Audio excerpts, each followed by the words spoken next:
Hello friends, welcome back to my Facebook page. তো আমি এখানে রেডি হচ্ছিলাম। কেন হচ্ছিলাম তোমরা সবাই ভাবছো। তার তো শনিবারে ছিল সন্তোষীমা পূজা। তো ওই পূজা পরের দিন ছিল তোমার ঠাকুর ভাসানি। তো ওর হাজব্যান্ডের ফ্রেন্ডের বাড়ি থেকে কল আসলো যে যাবি নাকি ঠাকুর ভাসানিতে। তো সানডে ছিল, ওই বললে আমি রেডি হয়ে ভাবলাম যে যাই গিয়া কোথায় আর যাবো, ঠাকুর ভাসাতেই যাই। তারপরে গিয়ে দেখলাম ঠাকুর বার করানো হয়ে গেছে। তো রিচুয়ালসগুলো করতেছিল। তো এখানে গাড়িতে সবাই যাচ্ছিলো, তো গাড়িতে যাওয়া হচ্ছিল না। তো আর তার জন্য আমরা স্কুটিতে যাওয়ার জন্য বলতেছিলাম। তো এখানে আমার হাজব্যান্ডে গাড়িটা লাগাই দিতেছে, যে যাইবো আর কি গাড়িতে মার সাথে। তো ওইখানে আমরা স্কুটিতে গেলাম। তো এখানে দেখো আমার হাজব্যান্ডের ফ্রেন্ডের মেয়েটারে, ও আমার দিকে তাকায় থাকে খালি। আমি তারপর ভিডিও করতে করতে গাড়ির পিছনে পিছনে গেলাম। তারপরে গেলাম এখানে ব্রহ্মপুত্রতে। তো এখানে অলমোস্ট সন্ধ্যা হয়েই গেছিলো। তো সন্ধ্যা এখানে ভ্যালি ভিউটা দেখো এত সুন্দর দেখতে। তো এখানে আমার মানে সব ভাঙ্গা ফেলাইছে ব্রহ্মপুত্র এদিকে। কারণ কি এখানে ওয়াকিং জোন বানাইবো, মানে সন্ধ্যাবেলা হাঁটার জন্য, আড্ডা মারার জন্য, যে মানে নদীর পাড়ে ভালো পায় থাকতে, ঠান্ডা হাওয়া নিতে ভালো পায়, তার জন্য আর কি এখানে ওয়াকিং জোন বানাইতেছিল। তো এখানে রেস্কিউ টিমগুলো ওদের মানে এখানে সে করতেছিল আর কি, কিছু একটা করতেছিল, রেস্কিউ টিমগুলো ছিল এখানে। তো ওদের প্র্যাকটিস কিছু করতেছিল। তো এখানে আমি সোনামারে একটুখানি ভিডিও করে নিলাম। গরমে অবস্থা খারাপ ওর পুরা।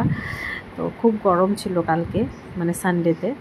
তো ভিডিওটা আমি আজকে শ্যুট করছি, আজকে মানে এডিট করছি, এর জন্য আমি মানে আজ মানে কালকের কথা বলতেছি।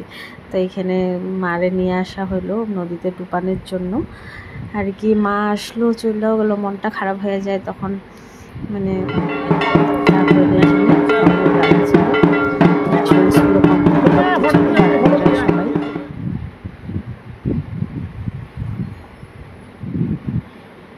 তো এখানে দেখো সব রিচুয়ালসগুলো কমপ্লিট হওয়ার পরে তো আমরা এখানে ডাইরেক্ট ওখান থেকে বাইরেলাম। বাইরানোর পরে আস্তে আস্তে দেখি যে ওইখানে মানে খুব সুন্দর একটা মানে এখানে মানে বহুত দিন পরে দেখলাম মানে ওই জায়গাটার মধ্যে নদীর পাড়ে হাঁসগুলো। তো আমার বহুত দিন পরে দেখছি, আগে ছোটোবেলা দেখতাম মানে মধ্যেও দেখছি, কিন্তু মানে বহুত দিন পরে দেখলাম আমি নদীর পাড়ে। খুব ভালো লাগলো হাঁসগুলো দেখা।